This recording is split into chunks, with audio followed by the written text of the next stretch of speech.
4 skills to hone to become a great listener. Everyone likes to believe what they have to say is important. When someone makes the effort to share their thoughts, they want to believe that the person they are speaking to is listening. While we may believe we are good listeners, chances are we are too distracted to give our undivided attention. Even worse, many people pretend to listen, simply waiting for their chance to jump into the conversation.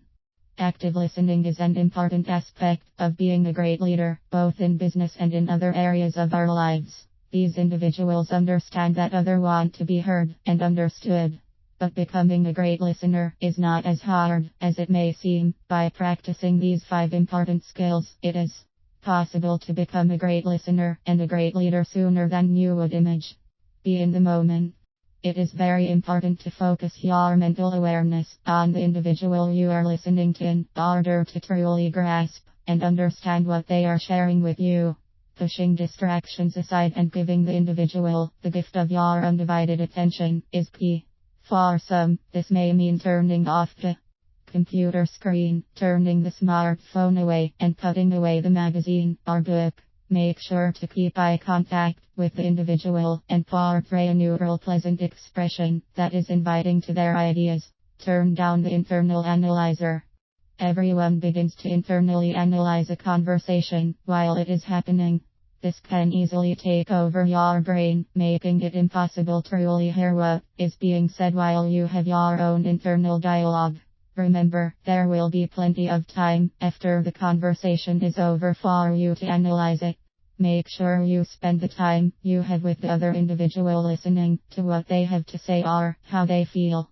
There is nothing wrong with note-taking if you are afraid of forgetting information. Repeat the information back in your own words. When the opportunity is appropriate, repeat back to the individual what you heard him or her say.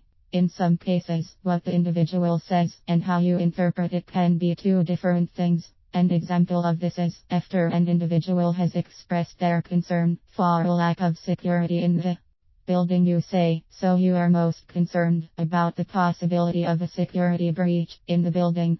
Is that correct?" This will not only make sure you understand their concerns, but also show them you are truly listening. Follow up.